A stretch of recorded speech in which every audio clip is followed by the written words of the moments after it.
নবীকে নবী মানলে হবে না, নবীকে শুধু নবী মানলে হবে না, নবীর যত গুণ আছে সমস্ত গুণের সাথে নবীকে মানতে হবে।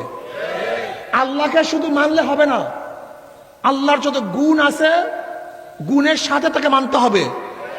কোরআনকে শুধু আল্লাহর কিতাব মানলে হবে না, কোরআনের যত আয়াত আছে সমস্ত আয়াতকে মানতে হবে। ধরে নেন, মাসালাটাকে বুঝেন, বোঝার চেষ্টা করেন আমাদের গলত কোন জায়গায়, আমাদের সমস্যাই আমরা জানি না। এক ব্যক্তি কোরআন মানে, আচ্ছা কোরআন কয় পারা, কয় সূরা?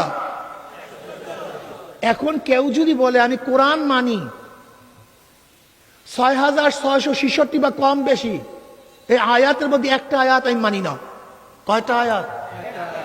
জোরে বলেন। আল্লাহ মানসি কি মানে নাই? রসুল মানসি কি মানে নাই?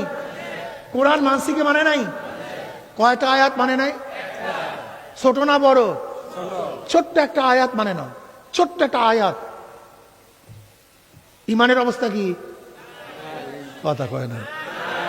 হ্যাঁ, নামাজ পড়ে কিন্তু, রোজা রাখে,